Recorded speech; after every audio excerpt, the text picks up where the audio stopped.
C'est un ghetto, un centre de lutte contre le cancer. Je veux dire, on n'a pas, même pour les spécialistes, quand on est un hôpital public comme ici, ben on a des infectiologues quand il y a un problème infectieux, quand il y a un problème dermatologique, on a un dermatologue, quand il y a un problème pulmonaire, on a un pneumologue. Là, on se retrouve dans un ghetto cancer et on sent que sur la qualité des soins, l'absence d'intégration à d'autres spécialités n'est pas très très bonne pour la qualité et on pense qu'on pourrait faire mieux. Donc, moi, je suis persuadée, mais depuis longtemps, que c'est à l'assistance publique qu'on doit pouvoir faire le mieux. Le mieux, alors à condition de s'organiser, parce qu'au niveau donc organisation en cancérologie, on a pris quand même un retard considérable, mais on s'est quand même rendu compte, et récemment, quand les chiffres ont été publiés en 2008, donc par l'Agence régionale de l'hospitalisation, que l'assistance publique avait 55%, donc traitait 55% des cancers de l'Île-de-France. Et ce chiffre qui est tombé comme ça, parce que si les centres de lutte contre le cancer ont des relevés de paramètres et ont une avance technologique sur la gestion économique et le recensement des pathologies et l'épidémiologie, la paix a fini par fournir des chiffres et a mis du temps. Et là, elle s'est rendue compte qu'elle n'avait pas à faire profil bas. Et ça a été vraiment, ça a donné une très grande impulsion. C'était pas voulu du tout par les tutelles, mais c'était comme ça. Alors sur le sein, c'est moins, mais ça reste quand même encore beaucoup. Et là, c'est à développer au sein d'un redéveloppement total de l'organisation du cancer à l'assistance publique, ce que nous sommes en train de faire. Et auquel j'ai été associée, ce qui est quand même une reconnaissance.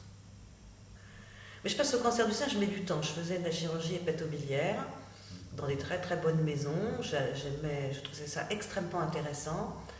Alors c'était là des postes avec des carrières, il fallait être nommé agrégé pour continuer. Donc j'ai été dans 2 grandes maisons, à Beaujon et à Paul-Brousse. Et bon, c'est surtout Beaujon, la maison que j'aurais envie de rester. À Paul-Brousse, je pouvais rester, je n'avais pas vraiment envie.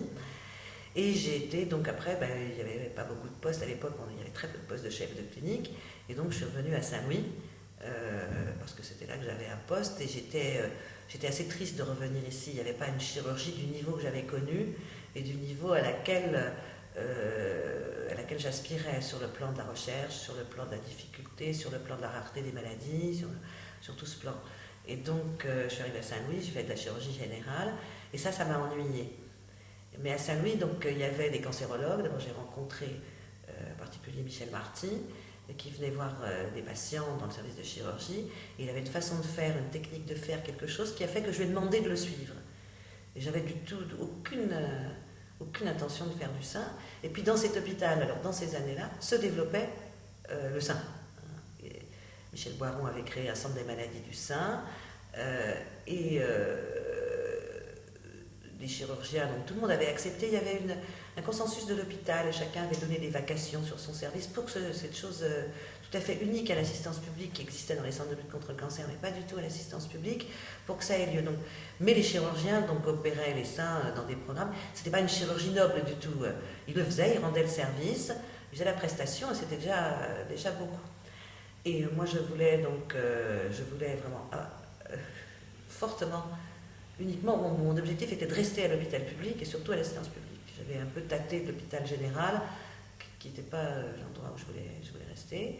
Et donc on m'a dit, écoute, un collègue qui m'a donné un conseil avant de partir ailleurs, et il m'a donné un conseil, il m'a dit, tu sais, si tu veux rester ici, il faut faire du sein.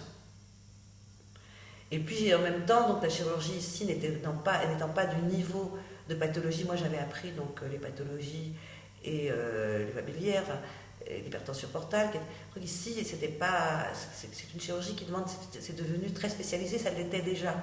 Donc ici, je faisais de la chirurgie générale, où il y avait des chirurgies hématologiques qui je trouvais intéressantes, avec des interlocuteurs médicaux. J'ai toujours cherché en fait des interlocuteurs médicaux. Mes interlocuteurs ont très peu été les chirurgiens. Je veux dire, c'est œil pour œil, dent pour dent. Je n'étais pas leur interlocuteur, ils ne sont pas mes interlocuteurs, ou très peu.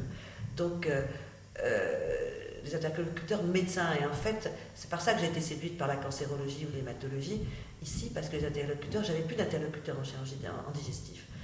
Donc, et je faisais une chirurgie que je trouvais peu intéressante, de hernie, il y avait la chirurgie de garde qui était intéressante, la chirurgie d'urgence, sinon une chirurgie à froid que je trouvais, j'ai senti que ce qui m'intéressait c'était la maladie grave.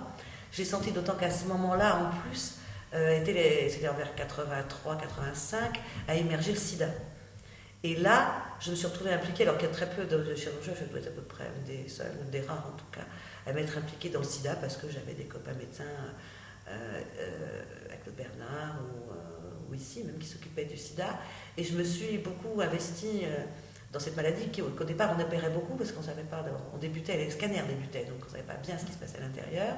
Et on les opérait beaucoup pour savoir, ou parce qu'ils avaient des hernies qui toussaient. Et qu'on ne voulait pas que les hernies s'étranglent lorsqu'ils mourraient de leur pneumocystose, parce qu'on avait besoin surtout, j'ai fait des dizaines, des centaines de biopsies ganglionnaires quand on cherchait le virus, on leur enlevait la rate quand ils avaient des thrombopénies. Donc je me suis énormément investie là, et c'était là où je pense j'ai fait le point et a été le virage, c'est que j'ai décidé ce qui m'intéressait, pourquoi je me sentais utile, et ce qui m'intéressait en même temps, parce qu'on a le droit aussi d'y trouver son plaisir, c'était la maladie grave. Et sur place, qu'est-ce qui se présentait? Donc il y avait le sida, mais je savais que ça serait un cours intermède dans l'histoire de la chirurgie, que cette maladie devait devenir médicale. Elle est devenue, et c'est comme ça que les malades ont été soignés. Donc il y avait le cancer du sein. Et j'avais lu, je disais, j'ai toujours lu une revue auquel je suis totalement addictive, c'est le New England Journal of Medicine. Donc dans cette revue, il y avait déjà en 1978 les premières choses sur le sida et sur le syndrome Kaposi des gays. Et en même temps, un jour, j'étais tombée sur un article d'un Américain qui parlait de la chirurgie du sein. Et qui parlait, donc, c'était entre 80 et 85, je ne sais plus, et qui parlait, alors c'était tout à fait étonnant parce que jamais j'ai vu ça, qui parlait donc du développement de la chirurgie, du développement du cancer et du nombre d'actes et du nombre de chirurgiens que ça occuperait dans les 10 ou 15 ans, donc peut-être un objectif l'an 2000.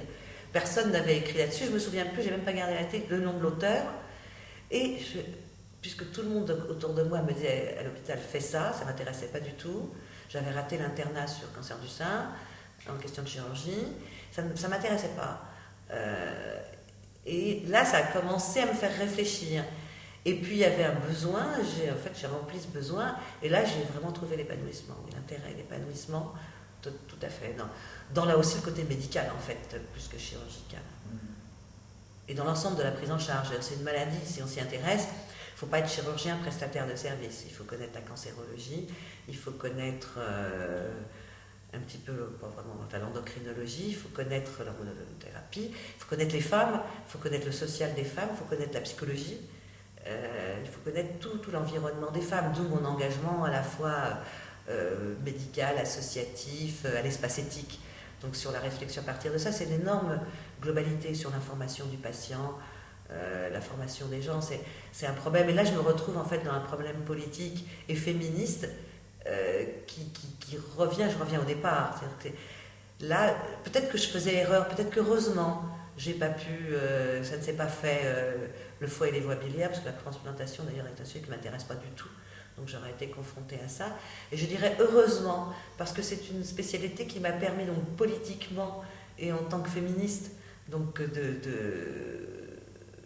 rendre, je crois, j'espère, service aux femmes, en tout cas d'être à leur côté dans leur lutte, et qui m'a permis aussi d'accomplir ce que je cherchais. Donc quelque chose de beaucoup plus global, parce qu'en fait si j'ai décidé comme ça de faire chirurgie, parce que plus on me disait que c'est impossible de faire de la chirurgie, plus j'avais envie d'en faire dans ces défis majeurs que j'avais entrepris. Là en fait c'était pas de la gynécologie comme on voulait me faire faire au départ, c'était un cheminement dans mon parcours de chirurgien, un cheminement avec la cancérologie, et là je trouvais que là j'y trouvais mon compte. Enfin, j'aime beaucoup ça. Il y a des passions qu'on a qui sont dans l'immédiat lors de la rencontre. Moi, c'est une passion qui est venue avec le temps. Et elles sont plus fortes, elles sont plus durables, je crois. Mais je crois qu'il reste quelque chose de la passion. Parce que c'est multiple. Parce que la lutte des femmes, maintenant, moi j'ai été adolescente après la loi sur la libéralisation de la contraception, mais pas du tout sur celle de l'avortement. Et donc, j'ai fait partie des gens qui ont vu. Quand j'étais étudiante, il y avait les femmes dans les services de chirurgie qui venaient avorter clandestinement. Donc, j'ai vu ce que c'était. J'ai vu la boîte à instruments qui était verrouillée par la surveillante et qu'on n'avait pas le droit de sortir. J'ai vu ça. Donc là, ça a été quelque chose de profondément violent. Je l'ai vu dans ma banlieue, dans la banlieue ouvrière où j'ai vécu, ce problème énorme de la maîtrise de la fécondité et des femmes subissant... et puis les filles de mon âge allant à Londres, après qu'on faisait une cagnotte entre copains pour leur payer le voyage. Des filles de 15-16 ans complètement déstabilisées à vie par cette expérience. Donc, puis après, donc, la lutte des femmes, c'est certainement de devenir chirurgien, mais ça, c'est pas très démocratique parce qu'on n'était pas nombreuses. Donc, c'était de dire, moi je peux, je le fais. Donc, comme on devient capitaine ou général, quoi. C'est en étant un enfant de troupe. Donc, je peux, je le fais. Mais cette dimension par rapport à les autres femmes, il y a 45 à 50 000 cas de cancer du sein par an en France, 11 000 femmes en meurent. Ça mérite qu'on s'y arrête et qu'on y passe, qu'on s'y donne. Et puis ces femmes, elles sont particulières, et ça avec certains de mes collègues, on en a parlé, des collègues qui sont des hommes, c'est qu'elles se battent. Je veux dire, elles sont volontaires, elles accomplissent donc elles sont des femmes atteintes dans leur féminité, atteintes dans leur personne, ça c'est le cancer en général, leur féminité c'est le sein, et elles ont une volonté d'être qui est absolument encourageante et qui donne du flux, qui donne de l'influx. Elles veulent avoir des enfants, celles qui sont en âge et sans restriction, elles veulent être belles. Elles veulent être actives, travailler, elles veulent tout. Elles veulent tout. Et je crois que... Mais c'est pas cette espèce, c'est pas dans le désir, on est dans une culture actuelle du désir et du tout vouloir, c'est pas du tout dans ce sens-là que je le veux. C'est qu'elles affirment leur volonté d'être. Là, on est plus dans un sens philosophique de volonté de l'être, de persistance de l'être. C'est pas du tout ce côté désir. Elles veulent persister, elles veulent être, et elles y mettent des moyens forts. Elles y mettent toute leur énergie, elles nous prennent la nôtre. Si par moment j'ai l'impression qu'elles me prennent mon énergie, mais elles sont constructives. C'est-à-dire elles bâtissent. Et on sent dans l'expérience qu'elles rebâtissent leur vie. Donc elles bâtissent la société, dont elles sont le fondement. Donc par le fait qu'elles sont femmes, c'est vraiment... c'est comme ça que je les vois. Donc c'est pas ces notions de pensée molle, de désir et de société du désir. Là, c'est pas du tout ça, parce que d'abord, c'est être vivant. Être vivant, c'est pas un désir, c'est un fondement de l'être humain. Et être vivante pour une femme, c'est être mère, travailler, tout. Et c'est ce qui est souvent fatigant dans le métier, c'est qu'elles veulent tout. Et il y a des fois, quand on est un peu épuisé, ou quand on a entendu beaucoup, mais elles veulent tout, on n'a pas tout dans la vie. Hein. Et puis, en fait, c'est ça qui est aussi encourageant, c'est qu'elles veulent tout. Et ça, je crois que c'est très faible, c'est ça les femmes.